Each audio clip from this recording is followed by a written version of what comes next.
Man, it's just been flip-flopping left and right. I don't know what's going on with the administration. They're like, oh, we're the most pro-gun administration in the world.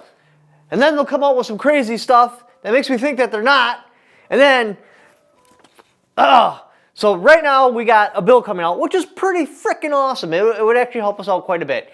And then you got that paired up with the zero tax on silencers. Like, that was pretty awesome too.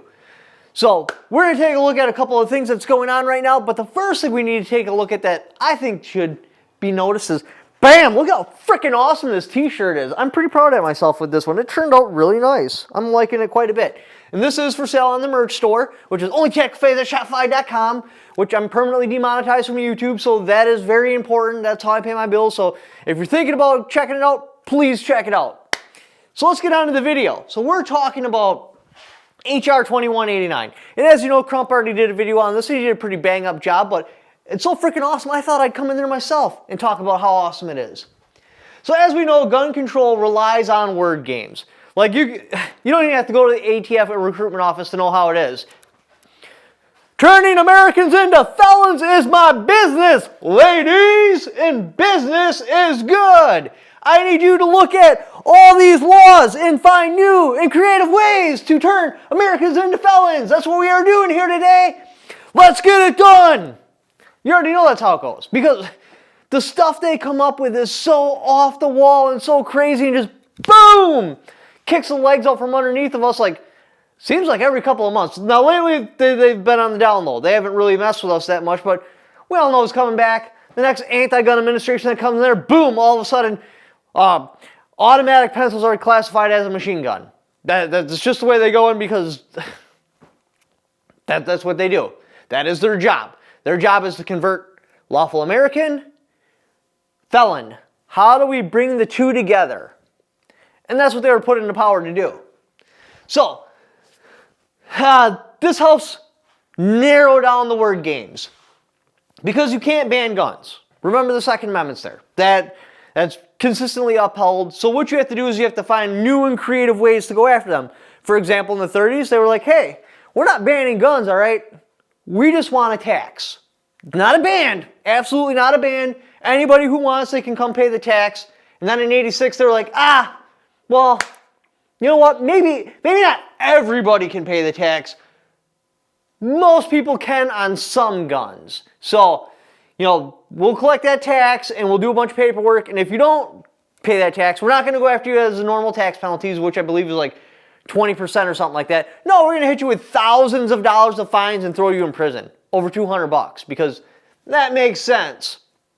So, can't ban guns, so you have to play word games. And this is to strictly tighten up the definition. So a couple of word games they use is dangerous and unusual. It's not regulated by the Second Amendment, because back in like the 1600s, some king said that presenting a weapon that's dangerous and unusual, that means it's not usually present and it's dangerous. So like if I'm at a baseball game and I got a baseball bat, that's not dangerous and unusual. If I'm a cop and I have a gun, that's not dangerous and unusual. If I'm in a courtroom and I present the bat in a way that threatens the public, it's a brandishing law, now that's dangerous and unusual. If I'm in a courtroom, or I don't know, a kid's birthday party or a school, and I pull out a pistol and I start threatening the public, I haven't hurt anyone yet. This was to fill the gap between a nothing burger and somebody actually getting hurt. So that space in between where nobody's got hurt yet, that's where dangerous and unusual comes in. To absorb those people out. They've threatened people, the general public's scared, and they use the weapon that's dangerous and unusual. Because you don't want to be like, oh, that umpire, or that batter on the baseball mound threatened me. Well, no, it's usual for him to have a bat there. That was the whole point of that. So they took that word game and been like, oh no, there is history of weapons being banned. It's dangerous and unusual. But they completely ignore the fact that when they're talking about dangerous and unusual, that's a brandishing charge. That's not a ban. So that's the kind of word games they play. So what does this really do?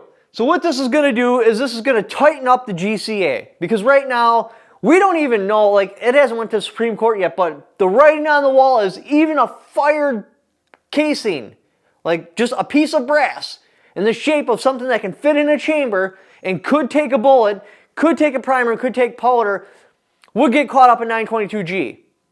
Now, I don't know if this law would particularly fix that, but this is more after less than lethal stuff. They're taking, so the whole combustion, or so a firearm right now is to expel a projectile by a combustion. So if you put a primer on a pepper ball or something like that, well, now the ATF's like, hey, that's a firearm. So this law is to remove that and be like, no, that's not a firearm.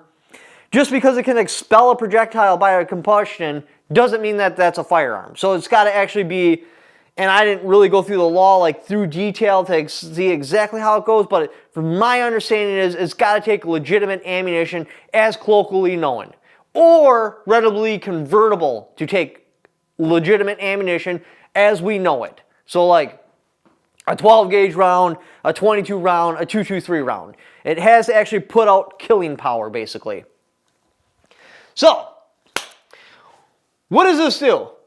As we know, the ATF can't make laws. So what they'll do is they'll take definitions, again, as we were just talking about. So like, you got this pepper ball, it's definitely not a firearm, but because they use an explosion to propel the pepper ball, well, they're like, yeah, actually that is a firearm. Well, we all know it's not. That is not at all what the GCA or the NFA was talking about when they made their laws. But they wanted to expand it out.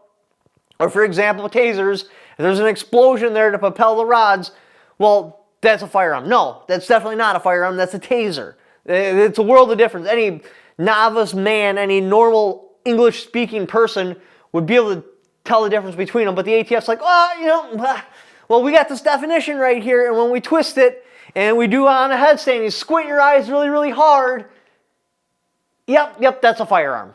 And that's what this is trying to take away. Because why are we regulating less than lethal options? Especially for like, let's pretend I lost my appeal. I'm not going to, but let's pretend I lost my appeal. And let's pretend that somehow I can't get my gun rights back. And if I did lose my appeal, I would. I'd get them back. But let's pretend all that goes wrong. So you're telling me for the rest of my life I can do nothing to defend myself? That's what this is trying to get rid of. Now, obviously, states have different opinions on it. California will immediately come out with a law that says, anything that expels a projectile by the act of an explosion, now California regulates, because they don't want to give people protection. They don't want to make people safer. They just want to hang on to control. Because that's what this shit's all about, is control. So, because they can't make laws, they have to reinterpret old laws. That's how they effectively make new laws, because they're not making a law. They are making a law, but they're not making a law. They're just reinterpreting an old one. So what does this do? This helps prevent builders and gun owners from accidentally becoming a criminal. And that sucks. Because, like for me, example, with the auto key card. I know I talk about this case a lot, but you know what, it hits close to home. It's something I know the topic very well, so we're going to go on it again. The auto key card was 100% legal. There was legal precedent saying it was legal. There was ATF opinions saying it was legal. And they're like, nope, it's illegal. We're going to reinterpret the definition of what a combination of parts is. So we're no longer going to consider combination of parts. We're going to look at combination of parts as being potential parts. And that's what I'm saying. Like, they made a new law regulating the actual schematics, which you're seeing in a whole bunch of 3D printing on state levels, but that's how they do it. They'll take something old and they'll revamp it and come out with something new. Now, how does this help you? This prevents courts from having so much wiggle room that they can just defer to the agency, which again, they did in my case. Like, the court could look at the auto key card and be like, no, that's not a combination of parts, but the agency, we're going to give them deference. Now, deference was removed when I went through trial, and they didn't invoke deference because the judge didn't allow us to back them into a corner, but that's essentially what they did. The judge deferred to the agency. Hey, the agency said it's illegal. They're the experts on the matter, so you know what? It's illegal. That's what we're going to go with.